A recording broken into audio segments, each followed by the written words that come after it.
हाँ दोस्तों, स्वागत है आपका मेरे YouTube चैनल में। तो जैसा कि मैंने आपको अपनी पिछली वीडियो में बोला था, मैं आपको पूरा एसएम फ्री में पढ़ाने वाला हूँ अपने YouTube चैनल पे। तो आज हम बात करेंगे chapter 1 introduction to strategic management की। इस चैप्टर को शुरू करने से पहले मैं आपको बता दूं कि हम हर चैप्टर को 2 या 3 हिस्सों में डिवाइड करेंगे और मैं आपको हर चैप्टर की 2 या 3 वीडियोस के अंदर पूरा चैप्टर पढ़ाऊंगा। चैप्टर पढ़ाने से पहले मैं आपको उस चैप्टर के अंदर किस किस टॉपिक से क्वेश्चन आज तक पूछे गए हैं वो मैं आपको एक ब्रीफ में उसी चैप्टर के फर्स्ट पेज पर लिखवाऊंगा, ताकि जब जब ये वाले टॉपिक्स आए आपके पास तो आप थोड़ा सा ध्यान ज्यादा दें और जो भी इन टॉपिक से रिलेटेड आज तक आईसीआई ने क्वेश्चन पूछे हैं वो मैं आपको स्टडी मैट के अंदर ही लिखवा दूंगा, ताकि आपको कोई भी क्वेश्चन बैंक फिर रेफर ना करना पड़े।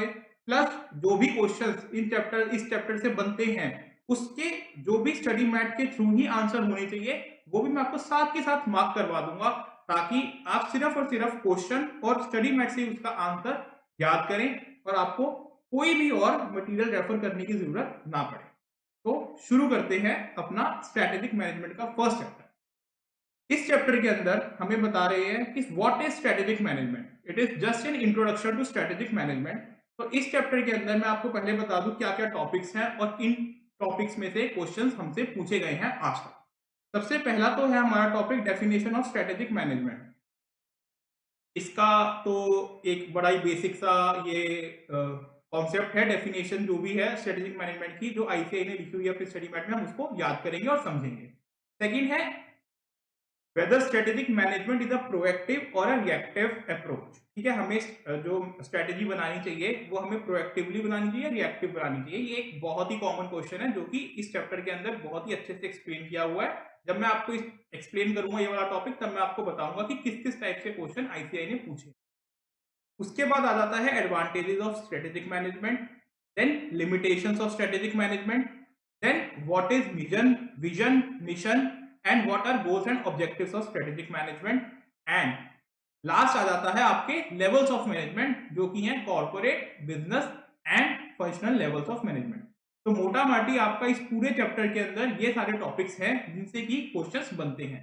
इस वीडियो के अंदर मैं आपको लिमिटेशंस ऑफ स्ट्रेटेजिक मैनेजमेंट तक कवर करवाऊंगा और नेक्स्ट वीडियो में मैं आपको रिमेनिंग टॉपिक्स पढ़ाऊंगा। तो चलिए शुरू करते हैं। फर्स्ट, सबसे पहले हम पढ़ेंगे कि हमारा स्ट्रेटेजिक मैनेजमेंट क्या है, इसका इंट्रोडक्शन। तो इसमें ऐसे लिखा हुआ है, the chapter is an attempt to highlight the concepts of significance of strategic management. ठीक है, आपको जो भी स्ट्रेटेजिक मैनेजमेंट के सिग्निफिकेंस है वो चैप्टर में आपको जानने को मिलेंगे। With increase competition business management has acquired a strategic dimension. All executives and professionals, including chartered accountants, working towards growth and business must possess sound knowledge of concepts of strategic management. Meaning and nature of strategic management. एक और चीज का please ध्यान रखिएगा, मैंने इस chapter में पहले से ही क्वेश्चंस प्लस चीजें को मार्क करके रखा है जो भी एग्जाम्स में पूछी गई हैं। जैसे कि ये देखिए मैंने रेड से पहले से ही ब्रैकेट में करके रखा है। अगर आप थोड़ा सा और नीचे जाएंगे तो ये देखिए मैंने यहाँ पे क्वेश्चन लिखा हुआ है कि हमसे क्या क्या पूछे गए हैं पेपर में, प्लस उसका क्या क्या आंसर था, और जो जो टॉपिक इंपॉर्टेंट है उसके आगे मैंने पहले से ही वेरी इंपॉर्टेंट या इंपॉर्टेंट लिखा हुआ है। तो आप प्लीज जहां पे भी मैंने कुछ मार्क नहीं किया हुआ उसको मार्क मत करना, हम उसको पढ़ेंगे जरूर ताकि आपको एक चैप्टर के साथ ज्यादा अच्छी अंडरस्टैंडिंग हो। बट ऐसा जरूरी नहीं है कि जो चीज हम पढ़ रहे हैं वो एग्जाम के परस्पेक्टिव से इंपॉर्टेंट है। तो जहां जहां मैं आपसे बोलूं कि आप इसको मार्क कर लें इस टॉपिक को, या ये टॉपिक इंपॉर्टेंट है या आईसीआई ने इस टॉपिक से क्वेश्चन पूछा हुआ है, आप प्लीज उसी को ही मार्क करना, ताकि जब भी आप इस चैप्टर की रिवीजन करोगे तो आप ये जितना भी इंट्रोडक्शन वाला पार्ट है इससे कभी भी कोई क्वेश्चन नहीं बनता। ये सिर्फ एक बेसिक अंडरस्टैंडिंग के लिए, चैप्टर को समझने की शुरुआत के लिए आपको दिया होता है, इसीलिए हम इसको पढ़ेंगे। बाकी पेपर के रेलेवेंस से इसने पोर्शन का कोई भी यूज नहीं होता। तो चलिए शुरू करते हैं। सबसे पहले इन्होंने बताया what is meaning and nature of strategic management. So to understand the concept of strategic management, we need to have a basic understanding of the term management. क्योंकि स्ट्रेटेजिक मैनेजमेंट दो वर्ड से मिलकर बना है, स्ट्रेटेजी एंड मैनेजमेंट। तो पहले हमें इन दोनों वर्ड्स का मीनिंग समझना होगा ताकि हम स्ट्रेटेजिक मैनेजमेंट को समझ सके। सबसे पहले हम समझते हैं what is management. So management is a key group in an organization in charge of its affairs. In relation to an organization, management is the chief organ entrusted with the task of making it a purposeful and productive entity by undertaking the task of bringing together and integrating the disorganized resources of manpower, money, material and technology which are then combined into a functioning whole. तो management क्या होता है? आप simple एक example से समझिएगा what is management. अब एक रिलायंस है, रिलायंस को कोई ना कोई बंदा तो चला रहा है, का हम सब जानते हैं, बड़े respectable sir Mukesh Ambani sir Reliance को चला रहे हैं। तो मुकेश अंबानी सर क्या है? मैनेजमेंट है। अब मैनेजमेंट का क्या काम है? मैनेजमेंट का काम है कि जो भी हमारी कंपनी के अंदर रिसोर्सेज हैं जो कि डिसऑर्गेनाइज पड़ी हुई हैं, उनको एक डायरेक्शन देना, उनको एक डायरेक्शन में लगाना ताकि हम ऑर्गेनाइजेशन के ऑब्जेक्टिव्स को अचीव कर सकें, right? So this is management. An organization becomes a unified functioning system when management systematically mobilizes and utilizes the diverse resources efficiently and effectively. Okay? अब आगे चलते हैं. The term management is also used with reference to a set of interrelated functions and processes carried out by the management of an organization. That is the key group of individuals mentioned in point A to attain its objectives. जैसा कि मैंने आपको बताया, एक functions और एक processes को जब हम इंटीग्रेट कर देते हैं जो कि मैनेजमेंट के द्वारा किए जाते हैं तो हम फर्म के ऑब्जेक्टिव्स को अचीव कर सकते हैं। ये जितना भी मैं येलो से मार्क कर रहा हूँ, आप इसको मार्क करने की जरूरत नहीं है, ये एग्जाम के परस्पेक्टिव से बिल्कुल भी इंपॉर्टेंट नहीं है। यहाँ पे भी एग्जाम के पॉइंट ऑफ व्यू से इंपॉर्टेंट होगा, वो मैं आपको बता दूंगा। तो what are the functions of management, ये आगे जाकर हम आगे वाले चैप्टर्स में बहुत डिटेल में पढ़ेंगे। यहाँ पे एक सिर्फ बताया हुआ है कि मैनेजमेंट के क्या क्या फंक्शंस होते हैं, यानी कि प्लानिंग होता है, organising, directing, staffing and control. These the functions or sub processes of management are wide ranging but closely interrelated. जो भी आपके मैनेजमेंट के फंक्शंस होते हैं उसका बहुत बड़ा रेंज होता है, बट सारे ही आपस में इंटर रिलेट होते हैं। They range all the way from determination of the goals, design of the organization, mobilization and acquisition of resources, allocation of tasks and resources among the personnel and activity units and installation of control system to ensure that what is planned is achieved.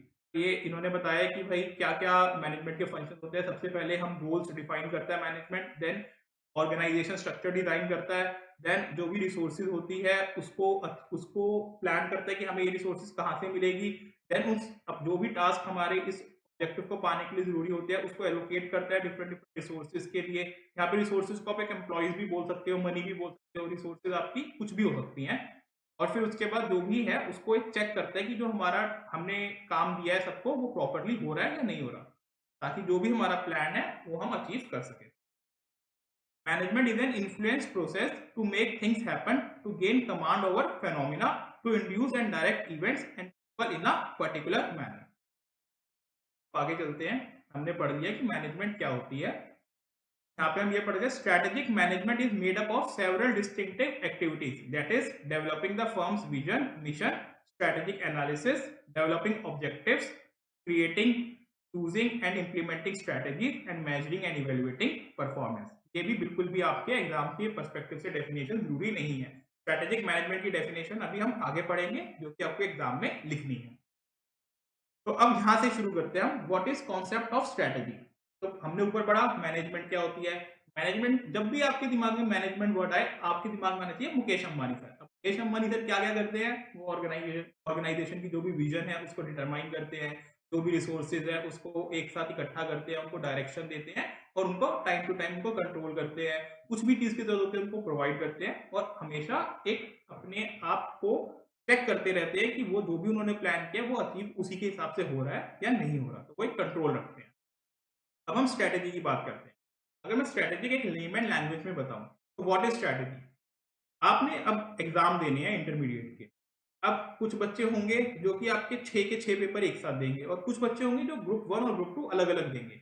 तो चाहे वो 6 paper एक साथ दें, चाहे group 1 और group 2 अलग अलग दें, आप सबको एक स्ट्रेटेजी की जरूरत है अपने डिजायर्ड गोल को अचीव करने के लिए, राइट।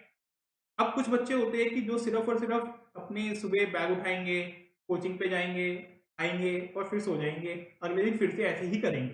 तो उनकी लाइफ में उन्होंने कोई स्ट्रैटेजी नहीं बनाई हुई, तो उनके पास होने के चांसेस बहुत कम हो जाते हैं क्योंकि उन्होंने एक प्री डिटरमाइंड अपने मन में अपने लिखे में कहीं पे भी स्ट्रैटेजी नहीं लिखी हुई। तो अब जब स्ट्रैटेजी नहीं है तो वो हमेशा एक हे वाई पोजीशन में रहते हैं कि यार जैसा चल रहा है वैसा ही चलने दो। अगर कोचिंग चल रही है तो कोचिंग चलने दो। अब कोचिंग खत्म हो गई तब उनको समझ में नहीं आएगा कि वो सेल्फ स्टडी कैसे करें, क्योंकि कोई स्ट्रैटेजी नहीं है। उन्होंने कोचिंग के दौरान अपने नोट्स नहीं बनाए, अपने क्वेश्चंस को सॉल्व नहीं किया, उन्होंने अपने दिमाग में ये प्लान नहीं किया कि 2 महीने जब रह जाएंगे पेपर से पहले तो हम उसको रिवाइज कैसे करेंगे। तो चाहे एक पर्सनल लाइफ हो चाहे एक ऑर्गेनाइजेशन हो, strategy is the most important thing to achieve our desired objectives, right. तो हम पढ़ते हैं कि आईसीआई क्या कहता है।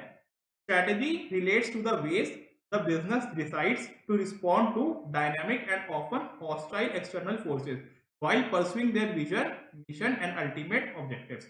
Strategy जो है बताती है कि क्या-क्या तरीके हो सकते हैं जिससे बिजनेस डिसाइड करता है कि उसको डायनामिक बिजनेस एनवायरनमेंट में रिस्पॉन्ड कैसे करना है, और जो भी हॉस्टाइल एक्सटर्नल फोर्सेस है उसको उसको एक तरह से टैकल कैसे करना है और अपने विजन और मिशन को कैसे अचीव करना है। The very incorporation of the idea of strategy into business organization is intended to unravel complexity and to reduce uncertainty caused by changes in the environment. Strategy का सिंपल सा reason ये होता है कि हम जो भी फ्यूचर में होने वाली चीजें हैं, एक तरह से कुछ भी हो सकता है फ्यूचर में, उसके लिए हम प्रिपेयर्ड रहें।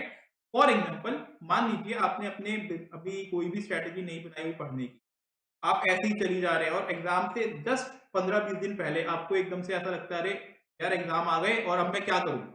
ठीक है, तो अब आप कुछ नहीं कर सकते क्योंकि आपके पास कोई भी प्लानिंग ही नहीं थी पहले से। यही अगर आप हर महीने को अपने देखते चलते कि यार मैंने इतना पढ़ लिया, इतना मेरा सिलेबस अभी बचा हुआ है, तो अभी मेरे को इसमें और मेहनत करनी पड़ेगी, तो आपकी वो सिचुएशन नहीं आती कि आप लास्ट में आपको समझ में नहीं आएगा कि अब मैं इसको कवर कैसे करूँ अपना पूरा सिलेबस। सिमिलरली बिजनेस भी अगर पहले से स्ट्रेटेजी बना के नहीं चलेंगे तो कोई भी कॉम्पिटिटर एकदम से अपना कोई प्रोडक्ट लॉन्च कर देगा और अपनी उनकी जो भी मार्केट शेयर होगा उसको कैप्चर कर लेगा। ठीक है, और उनको फिर समझ ही नहीं आएगा कि हम इस एक्सटर्नल फोर्स से कैसे अपने आप को बचाएं। इसलिए स्ट्रैटेजी हमेशा बहुत जरूरी होती है। तो डेफिनेशन हम पढ़ते हैं। इसको देखो मैंने रेड से मार्क किया है, ये इसलिए रेड से मार्क है क्योंकि ये हमारे जो डेफिनेशन है ये हमारे एग्जाम क्वेश्चंस में हमें कहीं ना कहीं लिखनी होगी। तो अगर कोई भी हमसे पूछा व्हाट इज द स्ट्रैटेजी, तो ये उसकी डेफिनेशन है। Strategy is a long-range blueprint of an organization's desired image, direction, and destination. That is, what it wants to be, what it wants to do, how it wants to do things, and where it wants to go. आप इसको अपनी CA journey से भी relate कर सकते हैं। जैसे कि अगर आपको आईपीसीसी क्लियर करना है तो what it wants to be, आपको क्या बनना है, आपको सीए बनना है, आपको सीए इंटरमीडिएट क्लियर करना है, तो आपको अल्टीमेटली आपको सीए बनना है। उसके लिए आपको क्या करना पड़ेगा, आपको सीए इंटरमीडिएट क्लियर करना पड़ेगा। तो what it wants to be, what it wants to do, क्या करना चाहते हो। अब how it wants to do, अब कैसे अपना सीए इंटरमीडिएट क्लियर करना चाहते हो। And where it wants to go, अब ये बनने के बाद आप कहां जाना चाहते हो। अल्टीमेटली सीए बनना हमारा अभी के लिए ऑब्जेक्टिव है शॉर्ट टर्म, बट पैसे कमाना, एक बड़ा आदमी बनना, अल्टीमेटली हमारा ये गोल है सीए बनने के बाद। तो हम कहां जाना चाहते हैं और फ्यूचर की बात है, where it wants to go. ठीक है, अब आगे चलते हैं। ये यार जितने भी ये आपकी डेफिनेशन है, कई आप टीचर्स की बुक पढ़ लेना, जो भी कर लेना, सबने ये दी हुई है, बट इसका कोई भी फायदा नहीं है। मैंने आज तक के सारे क्वेश्चंस पढ़े हैं जितने भी स्ट्रेटेजी से रिलेटेड पूछे गए हैं, कहीं पे भी ये वाली डेफिनेशंस आपको लिखनी नहीं है एग्जाम में। Okay, let's go forward. Strategy is consciously considered and flexible design scheme of corporate intent and action to mobilize resources, to direct human effort and behavior, to handle events and problems, to perceive and utilize opportunities, and to meet challenges and threats for corporate survival and success. Strategy के बारे में सीधा बताया है कि conscious effort है, हमारा सोची समझी effort है, ताकि हम जितनी भी हमारी रिसोर्सेज है उसको ढंग से यूटिलाइज कर सकें, हम अपने ह्यूमन एफर्ट्स को एक डायरेक्शन दे सकें, जो भी फ्यूचर में आने वाली प्रॉब्लम्स हैं उसको पहले से ही अपने आप में देख सकें, या कोई भी अपॉर्चुनिटी फ्यूचर में है तो उसका हम यूटिलाइजेशन कर सकें, हम उसको उसका लाभ उठा सकें, और जो भी चैलेंजेस या थ्रेट्स आ रहे हैं कॉर्पोरेट लेवल पे फ्यूचर में, उसको हम उनसे बच सकें, उससे हम सर्वाइव कर सकें। Strategy is meant to fill in the need of the organization in a sense of dynamic direction, focus and cohesiveness. Strategy का इसलिए यूज होता है क्योंकि जो हमारी एक्सटर्नल एनवायरनमेंट है, बिजनेस एनवायरनमेंट है, दैट इज वेरी डायनेमिक। तो हमारे पास अगर स्ट्रैटेजी नहीं होगी तो हम डायनेमिक एनवायरनमेंट के साथ कभी भी जूझ नहीं पाएंगे। आपको एक मैं एग्जांपल भी देता हूँ। जैसे कि अब जियो का लॉन्च हुआ तो हमारी काफी सारे टेलीकॉम प्लेयर्स पहले से मौजूद थे हमारी इंडस्ट्री में, like Aircel, Airtel, Jio, Vodafone and idea. ये काफी सारे हमारे टाटा डोकोमो, तो ये काफी सारे हमारे प्लेयर्स पहले से थे इंडस्ट्री में। बट जैसे ही जियो लॉन्च हुआ तो आप अगर आज देखोगे तो सिर्फ एक एयरटेल ही है जिसने जियो को जो कंपटीशन कर दे पा रहा है। बाकी सारे आप ब्रांड्स देखोगे तो ऑलमोस्ट वो बंद हो चुके हैं या फिर बंद होने के कगार पे हैं। ठीक है? क्यों इसका ऐसा क्यों? क्योंकि किसी को पता ही नहीं था कि एकदम से मार्केट में इतना बड़ा चेंज आ सकता है टेलीकॉम इंडस्ट्री में। जो कि 1 जीबी डेटा आपको ₹250-300 पर मंथ में मिल रहा था, आज वो आपको अनलिमिटेड डेटा ₹250-300 2 महीने 3 महीने के चार्जेस पे मिल जाएगा। ठीक है? तो इतना बड़ा जब चेंज आता है मार्केट में, तो अगर कोई कंपनी में स्ट्रैटेजी नहीं होगी इस टाइप के चेंज को देखने के लिए, तो वो उससे डील नहीं कर पाएगी और अल्टीमेटली वो अपना सारा मार्केट शेयर लूज़ कर देगी। तो इसके लिए हम कह सकते हैं कि एयरटेल के पास कुछ ना कुछ स्ट्रैटेजी ज़रूर रही होगी या नहीं भी रही होगी। तो जियो के आने के बाद उसने अपनी बहुत अच्छी एक स्ट्रैटेजी बनाई होगी, जिससे वो आज भी जियो को कॉम्पिटिशन दे रहा है। अब यहाँ पे लिखा हुआ है in large organisation strategies are formulated at the corporate divisional and functional level. 3 level पे स्ट्रेटजीज बनती हैं, कॉर्पोरेट लेवल पे, डिविजनल लेवल पे एंड फंक्शनल लेवल पे। ये लेवल्स ऑफ ऑर्गेनाइजेशन जो है अभी अपने आगे आने वाला है, तब वहां पे डिटेल में पढ़ेंगे, ये सिर्फ बताया गया है।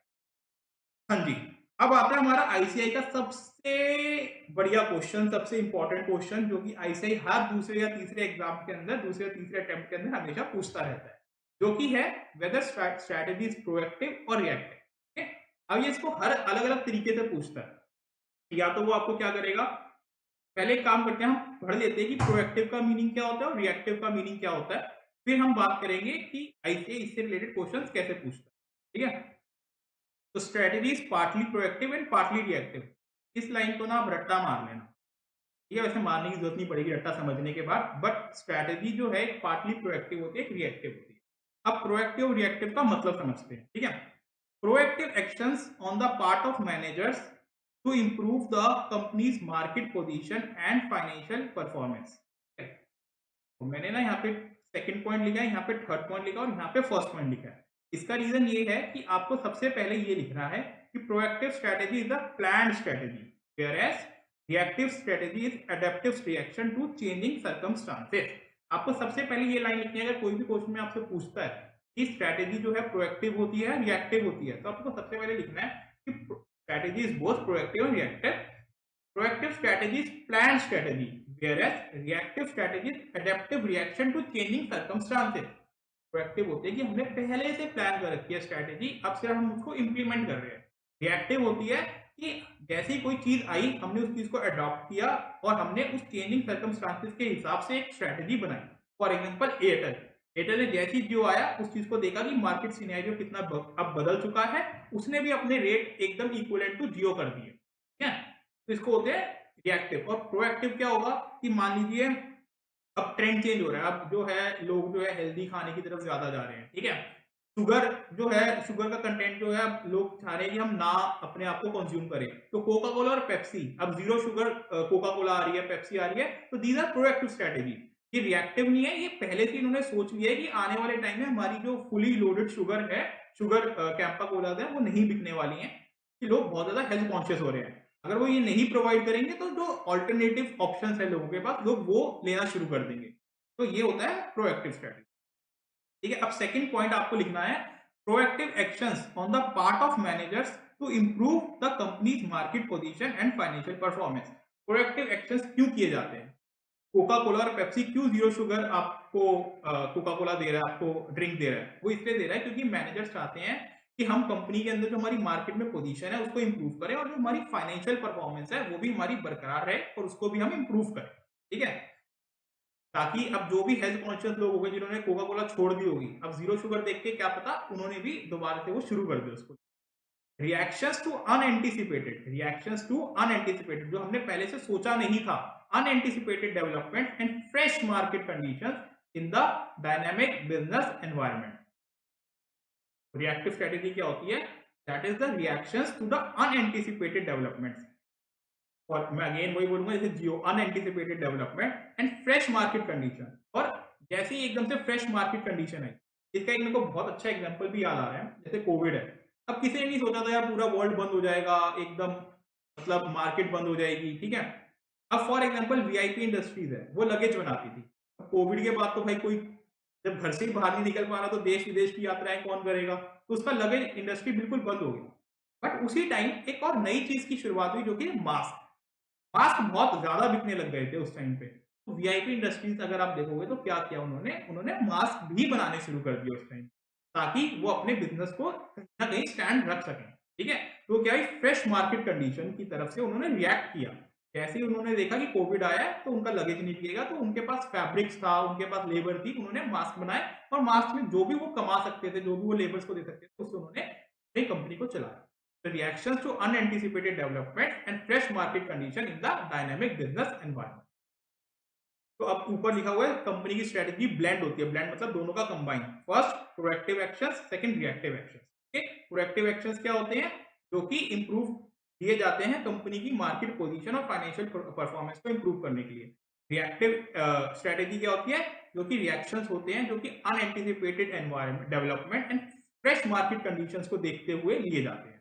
ओके, ये हो गए आपके 3 पॉइंट। अगर आपसे कभी भी कोई भी क्वेश्चन आपसे आता है वेदर स्ट्रेटजी इज प्रोएक्टिव और रिएक्टिव, तो आप सबसे पहले लिखेंगे yes strategy is both proactive and reactive. What is proactive strategy? Proactive strategy is the plan strategy and reactive strategy is adaptive reaction to changing circumstances. Adaptive reaction to changing circumstances, adapt किया हमने reaction को जो environment change हो रही है उसको देखते हुए। उसके बाद हम लिखेंगे प्रोएक्टिव एक्शंस जो होते हैं वो मैनेजर्स लेते हैं ताकि कंपनी के फाइनेंशियल्स और इंप्रूव और जो उसकी मार्केट पोजीशन है उसको इंप्रूव कर सके। और रिएक्शन जो अनएंटिसिपेटेड डेवलपमेंट या फ्रेश मार्केट कंडीशन को देख के लिए जाते हैं डायनामिक बिजनेस एनवायरनमेंट में, उसको कहते हैं रिएक्टिव स्ट्रेटजी। अब उसके बाद आगे चलते हैं। अब यहाँ पे नीचे देखते हैं। However not every strategic move is the result of proactive planning and deliberate management design. कोई भी स्ट्रेटेजिक मूव जो है वो ऐसा नहीं हो सकता कि हम सब कुछ पहले से ही डिसाइड कर लें। वो सिर्फ और सिर्फ प्रोएक्टिव हो ही नहीं सकता कोई भी। Things happen that can not be fully anticipated और प्लान फॉर। कभी भी आप 100% प्लानिंग नहीं कर सकते। अगर आज आप पे एग्जाम्स जो है मान लीजिए नवंबर में है, अब आज से अपनी प्लानिंग शुरू करते हैं कि मेरे को नवंबर के अंदर 2 ग्रुप्स देने हैं। बट बीच में कुछ भी हो सकता है। जैसे अभी फिलहाल में तो इलेक्शंस आ गए, तो एग्जाम की डेट्स बढ़ गई, ठीक है? ऐसे ही बीच पे मे बी आप 2-4 दिन के लिए बीमार पड़ जाएँ, आप अपनी कोचिंग पर ना जा पाएँ। तो ये सब जो है डायनामिक्स रहेंगे एनवायरनमेंट में। तो आपको अपनी स्ट्रैटेजी इस तरीके से बनानी है कि जो भी बिज़नेस के अंदर चेंजेस आएँ, जो भी आपके आने वाले डायनामिक एनवायरनमेंट रहे, वो भी स्ट्रैटेजी उसको एब्ज़ॉर्ब कर ले। ठीक है? इसमें लिखा हो things happen that can not be anticipated और plan for when market and competitive conditions take an unexpected turn और some aspect of a company strategy hits a stone wall, some kind of strategic reaction or adjustment is required. Hence, partially a company strategy is always developed as a reasoned response to unforeseen developments in the business environment as well as the situations within the firm. इसमें लिखा हुआ है कभी कभी ऐसी situation आती है कि अब तुम स्टक हो गए, आगे तुम्हें कुछ दिख ही नहीं रहा है, सीधी दीवार है। तो अब इस समय पे तुम्हें क्या करना पड़ता है? तुम्हें अपनी स्ट्रेटेजी को मोल्ड करना पड़ता है रिएक्ट करके जो भी तुम्हारे चेंजिंग बिजनेस एनवायरनमेंट होती है उससे। ठीक है, ये है, ये इंपॉर्टेंट पॉइंट्स हैं। तो आप जब भी इस टाइप का क्वेश्चन आएगा तो शुरू के 2-3 पॉइंट्स प्लस इस पैराग्राफ का 1-2 पॉइंट आप आराम से लिख सकते हैं। हाँ, यहाँ पे लिखा हुआ है crafting a strategy does involve stitching together a proactive intended strategy based on prior successful experience and then adapting piece of successful reactions as circumstances surrounding the company situation change or better options emerge। A reactive adapted, ये आपकी बिल्कुल closing line हो सकती है। तो आप एकदम closing line आपकी ये हो सकती है कि क्राफ्टिंग अ स्ट्रेटेजी, स्ट्रेटेजी बनाना इन्वॉल्व करता है स्टिचिंग टुगेदर, जोड़ना, प्रोएक्टिव इंटेंडेड स्ट्रेटेजी जो हमने पहले से सोच रखी है based on a prior successful experience.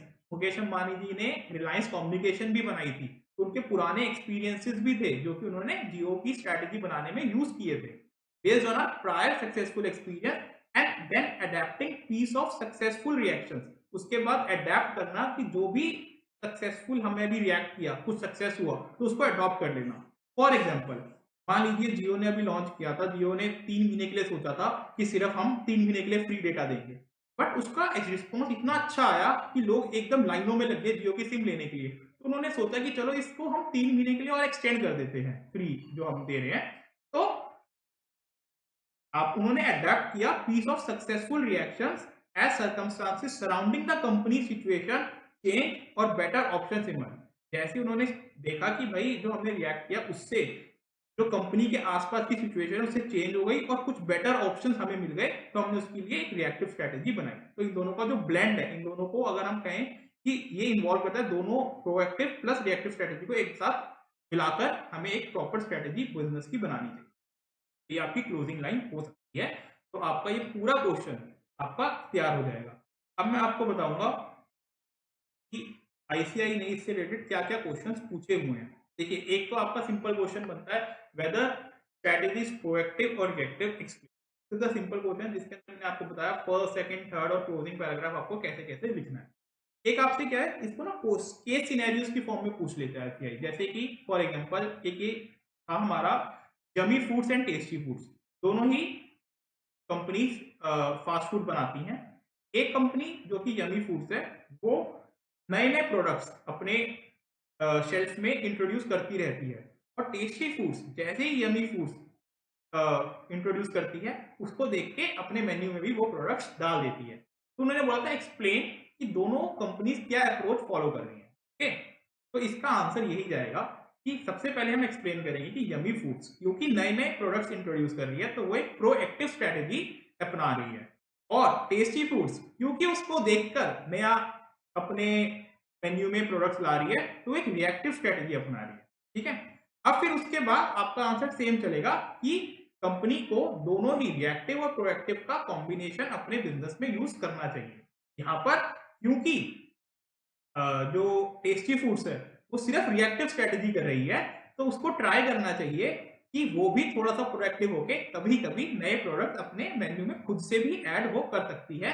क्योंकि एक कस्टमर के माइंड में भी एक नई चीज आती है, अगर वो किसी कंपनी के पास जाके किसी रेस्टोरेंट में नई चीज खाएगा और उसके 6 महीने के बाद किसी और रेस्टोरेंट में बाकी चीजें खाएगा, तो उसको पता रहेगा कि ये वाली जो मेन चीज जो इसने बनाई है, ये इन्वेंशन किस रेस्टोरेंट की है। तो इस टाइप से आपको थोड़ा सा अपना क्वेश्चन के अंदर बोल्ड करना है। बाकी जो बेसिक पॉइंट्स है फिर वो सारे यही सेम चलेंगे। आशा करता हूँ कि ये वाला क्वेश्चन आपको बहुत अच्छे से तैयार हो गया होगा और ये वाला क्वेश्चन मैं आपको बता दूं बहुत इंपॉर्टेंट क्वेश्चन है। जो मैंने यहाँ पे रेड से मार्क कर रखा है, आप सिर्फ और सिर्फ उसको ही अपने मार्क कर लेना और उन्हीं को पढ़ते रहना बार बार। तो 4-5 पॉइंट्स आपको इन्हीं में से ही लिखने हैं। लास्ट में ये भी लिखा हुआ है, however if organization resources permit it is better to be proactive rather than reactive as being proactive experience of new products gives advantage in minds of customer. जैसा मैंने आपसे बोला कि अगर ऑर्गेनाइजेशन के पास रिसोर्सेज है, उसके पास R&D पावर है, जैसे एप्पल हमेशा ही करता है कि अपने आप को प्रोएक्टिवली नई नई टेक्नोलॉजी इंट्रोड्यूस करता है, फिर MI वगैरह बाकी जो कंपनीज है वो अडॉप्ट कर लेती है उसके चेंज, राइट। तो MI की हमेशा रिएक्टिव स्ट्रेटेजी रहती है, बल्कि एप्पल की हमेशा प्रोएक्टिव स्ट्रेटेजी रहती है। आई थिंक अब आपको ये कॉन्सेप्ट अच्छे से समझ में आ गया होगा। अब आगे चलते हैं। एक छोटा सा एग्जांपल दिया हुआ है, a ketchup brand marketing a healthier ketchup with less sugar and preservatives to attract more customers by letting parents feel safe about their kids consuming ketchup, can this be called a strategy?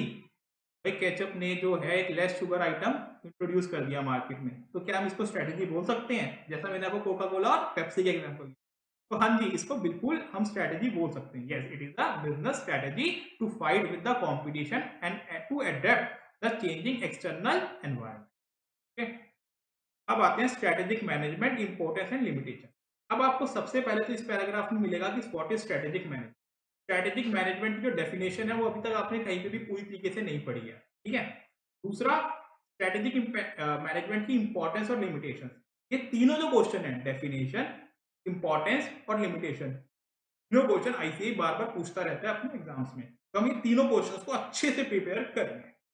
सबसे पहले, the importance of strategic management essentially lies in enabling an organization to perform better than its competitors and its own past and present performance। आपको बार बार कह रहा हूं, जो भी मैंने red से पहले से मार्क किया हुआ है वो कभी ना कभी क्वेश्चंस के अंदर हमारा एज एन आंसर यूज हुआ है, ठीक है। तो मैं आपको स्टडी मैट में वही चीजें मार्क करवा रहा हूँ, या तो वो मेरे को देख के लगा कि बहुत इंपॉर्टेंट है, एमसीक्यू परस्पेक्टिव से ये क्वेश्चन बन सकता है, या फिर जो पहले से आईसीआई ने उन टॉपिक्स में से क्वेश्चन पूछा हुआ है उसी को मैंने रेड मार्क किया है, ताकि अब जब भी आप सेकंड टाइम रिवीजन करोगे तो जो भी आलतू फालतू चीजें आप इसको नहीं पढ़ोगे। The importance of strategic management essentially lies in enabling an organization to perform better than its competitors and its own past and present performance. तो स्ट्रेटेजिक मैनेजमेंट हेल्प करता है कि जो कंपनी है वो अपने कॉम्पिटिटर से बेटर परफॉर्म करे और अपने पास्ट परफॉर्मेंस से भी बेटर परफॉर्म। ठीक है, अब यहाँ पे बताया हुआ है what are the overall objectives of strategic management. Strategic management के क्या ओवरऑल ऑब्जेक्टिव होते हैं, तो इन्होंने दो बताए हुए हैं। First, to create competitive advantage, something unique and valued by the customer, जैसे कि वो प्रोएक्टिवली न्यू डिशेस अपने रेस्टोरेंट में इंट्रोड्यूस कर रहा था, so that the company can outperform the competitors in all aspects of organizational performance। ठीक है, तो हम जो कंपनी है वो आउट परफॉर्म कर सके अपने कॉम्पिटिटर्स को सभी प्रकार के organizational performance. Second, to guide the company successfully through all changes in the environment, that is to react in the right manner. अब मैं आपको एक चीज बोलता हूँ, मान लीजिए आपने एक स्ट्रेटेजी बनाई हुई है अपने एग्जाम्स को क्लियर करने की, ठीक है, वो एक प्रोएक्टिव अप्रोच है कि पहले से आपने सोचा है कि हमें जो है एक आपको पास करना है सी इंटरव्यू में, तो हम एक स्ट्रेटेजी बना लेते हैं। बट अब कुछ कारणों की वजह से आपके 5-6 दिन या 1 हफ्ता खराब हो जाता है।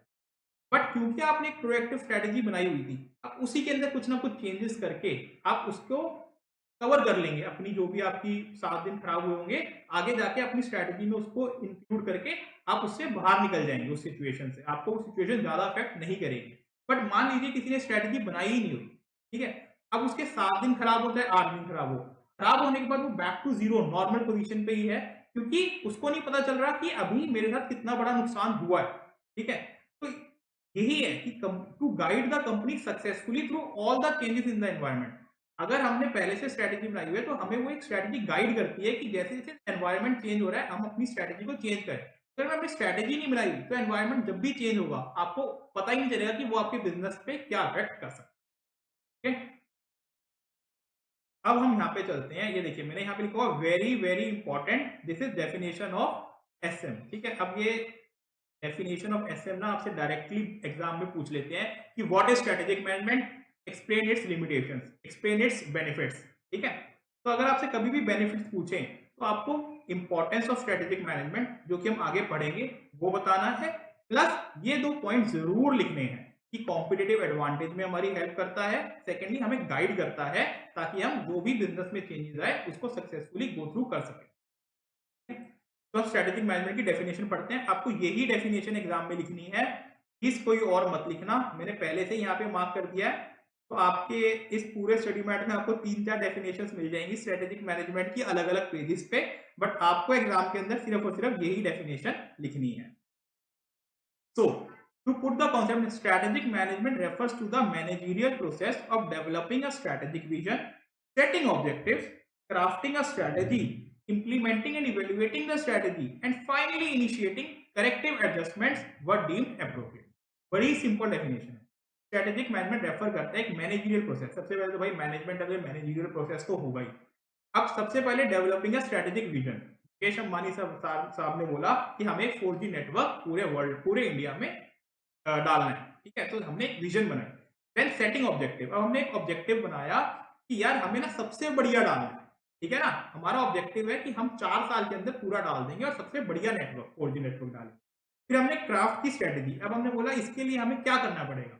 तो मुकेश अंबानी सर की जैसे आपने पता ही है, उन्होंने एक कंपनी एक्वायर करी जिसका पहले से पूरे इंडिया में ऑप्टिकल फाइबर नेटवर्क बहुत स्ट्रॉन्ग था। ठीक है, तो उन्होंने एक स्ट्रेटेजी बनाई, फिर इंप्लीमेंट किया और इवेल्युएट किया स्ट्रेटेजी को, फिर उस स्ट्रेटेजी को इंप्लीमेंट किया, उन्होंने एक्वायर किया, उन्होंने जो भी गवर्नमेंट के लाइसेंस वगैरह थे उसको लिया, तो उन्होंने इंप्लीमेंट किया और फिर फाइनली इनिशिएट किया कोई भी corrective adjustment that were deemed appropriate. फिर उन्होंने देखा यार हमने ये किया बट इससे हमारे डिजायर्ड रिजल्ट ही नहीं कर रहे, तो उन्होंने एक करेक्टिव एक्शन लिया ताकि हम अपने रिजल्ट्स तक पहुंच सके। What is strategic management? Strategic management refers to the managerial process of developing a strategic vision, setting objectives, crafting a strategy, implementing and evaluating the strategy, and finally initiating corrective adjustments that were deemed appropriate. Strategic management involves developing the company's vision, environmental scanning, both external and internal, strategy formulation, strategy implementation, evaluation and control. ठीक है, तो ये definition है strategic management की, please इसको याद कर लेना, अच्छे से याद कर लेना और एग्जाम में ये आ सकती है। और कोई डेफिनेशन आपको स्ट्रेटेजिक मैनेजमेंट की याद करने की जरूरत नहीं है। तो आप देखेंगे अगर, तो अगर मैं आपको पूरा दिखाऊंगा अभी से, तो आप जो भी सिर्फ रेड से मार्क रहे सिर्फ आपको वही याद करना है, बाकी सब आपको मैं अभी पढ़ा रहा हूँ, बट आपको ये जो भी येलो से मेरे मार्क किया इसको पढ़ने की भी आगे जरूरत नहीं है। ऑल्दो हम इस चैप्टर को खत्म होने के बाद एक बार दोबारा से रिवाइज करेंगे और उसके अंदर मैं आपको बताऊंगा कि इस चैप्टर को रिवाइज भी कैसे करना। अब हम आगे चलते हैं। यहाँ पे आ गया इंपॉर्टेंस ऑफ स्ट्रेटेजिक मैनेजमेंट, मैंने पहले से लिखा हुआ है, it is a very important topic, तो आपको अच्छे से पढ़ना है। तो हमारी इंपॉर्टेंस क्या क्या होंगी, अगर हम एक लेमन लैंग्वेज में सोचे कि हम स्ट्रेटेजिक मैनेजमेंट की क्या क्या इंपॉर्टेंस होगी, तो सबसे पहले तो स्ट्रेटेजिक मैनेजमेंट की होगी, एक कंपनी को डायरेक्शन देता है, direction to the company to move ahead. सिर्फ आप इसको मार्क कर लेना, जो जो मैं आपको मार्क करवा रहा हूँ ये कीवर्ड्स हैं, इन कीवर्ड्स को लिखोगे आपको पूरे मार्क्स मिल जाएंगे। Strategic management gives a direction to the company to move ahead, it helps define the goals and mission, it helps management to define realistic objectives and goals which are in line with the vision of the company.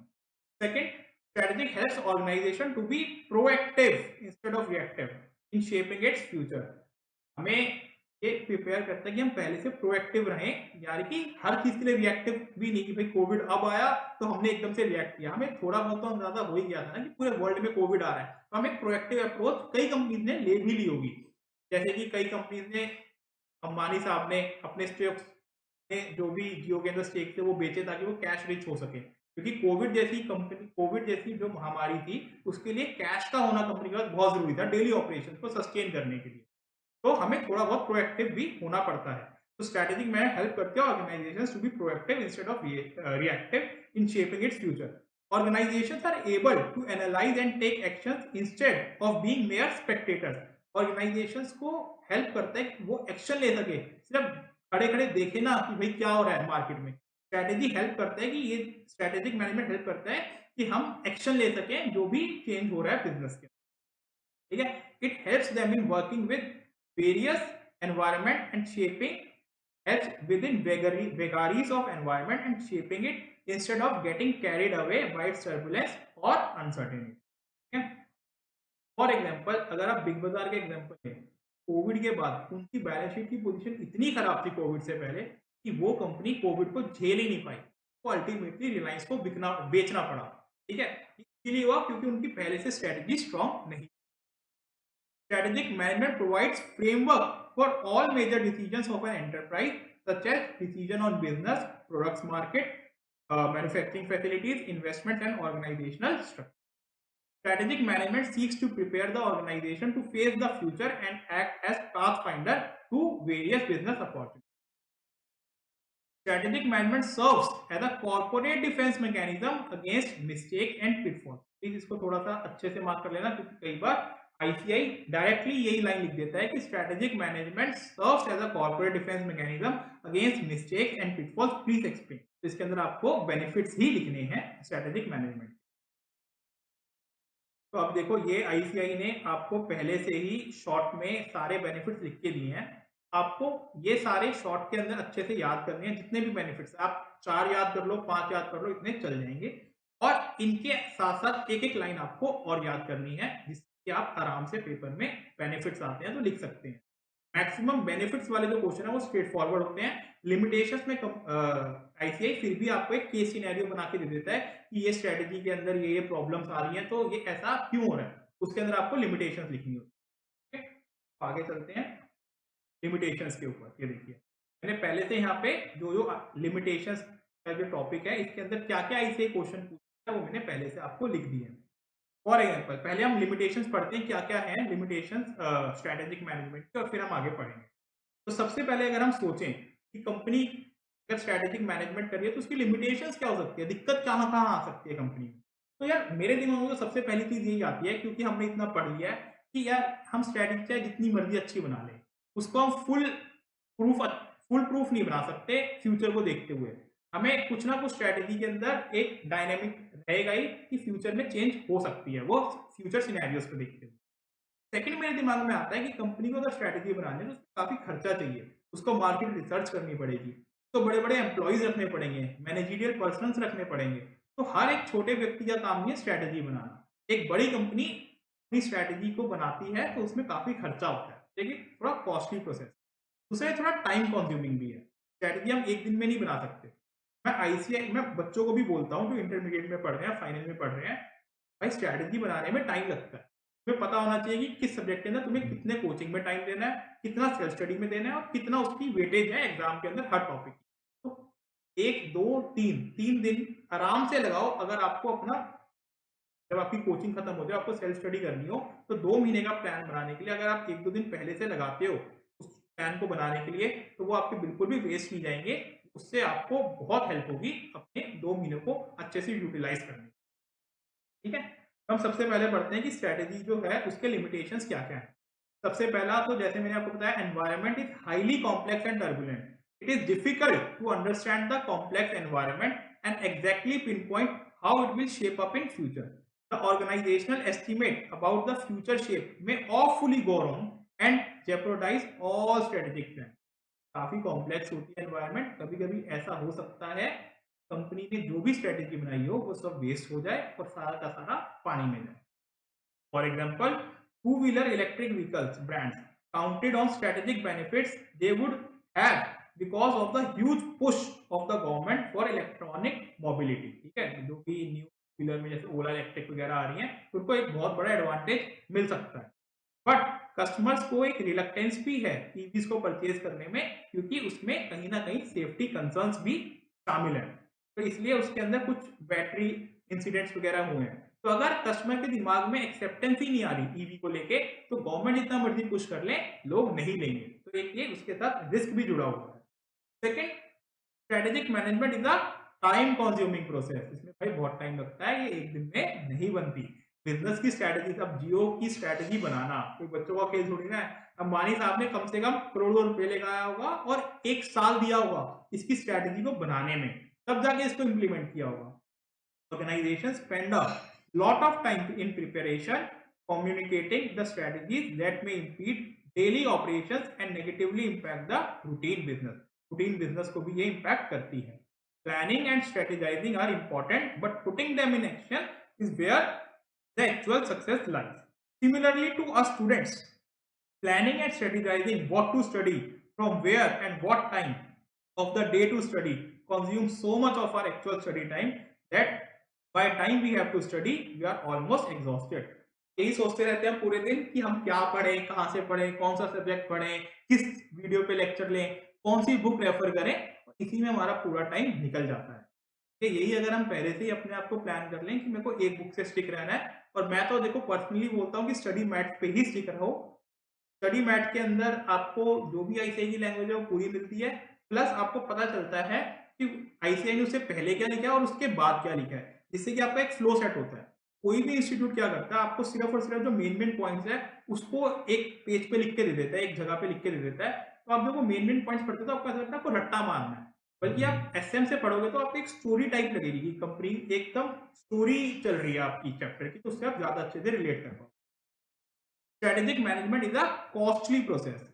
जैसा मैंने आपको बताया था कि strategic management के लिए बड़े-बड़े team को हायर करना पड़ता है स्ट्रेटेजी बनाने के लिए, तो ये कॉस्टली प्रोसेस है। Strategic management adds a lot of expenses to an organisation.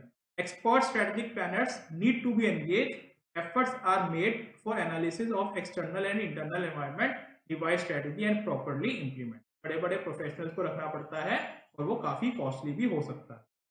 But in a competitive scenario where all organizations are trying to move strategically, it is difficult to clearly estimate the competitive responses to a firm's strategy। अब भाई जियो के लिए आसान नहीं था ना अपने दिमाग में रखना कि एयरटेल वोडाफोन वगैरह क्या करेंगे उसके लॉन्च होने के बाद। मान लीजिए आज जियो ने लॉन्च किया फ्री सारा नेट, पर एयरटेल और वोडाफोन उसी दिन बोल देते कि हमारा भी प्लान फ्री, हमें भी, हम कस्टमर से एक भी पैसा नहीं ले रहे। तो भाई कौन लाइनों में खड़ा होता जियो की सिम खरीदने के लिए। और ये मान लीजिए आप फिर 6 से 8 महीने अगर कोई जियो की सिम ही नहीं लेता, तो क्या पता जो आज इतना स्केल कर गई जियो वो इतना ना कर पाए। ठीक है, तो जो भी है हमारा बिजनेस, हमारी जो भी स्ट्रेटेजी होती है उस पे क्या कॉम्पिटिटर्स जो हैं उस पे क्या रिएक्ट करेंगे वो हमें नहीं पता होता, तो ये भी एक लिमिटेशन है स्ट्रेटेजी की। For example, Apple changed the market dynamics to the speaker industry by choosing to remove 3.5 mm audio jack from iPhones. Now, to be relevant in the market, all major speaker brands had to put concentrated efforts to develop their own trueless wireless speakers and compete with new entrants. ICI ने बड़े ही short में आपको सारे limitations जो होते हैं strategic management आपको बताया है। आपको इन चारों को याद करना है लिमिटेशंस को, और इनको प्लीज अच्छे से याद करना, क्योंकि मैं आपको बोलूंगा इंपॉर्टेंस से ज्यादा आईसीआई ने लिमिटेशंस पूछे हैं। अगर मैं आपको बोलूं 3 एग्जाम में एक बार लिमिटेशंस आए हैं तो 5 एग्जाम में एक बार बेनिफिट्स आए, ठीक है।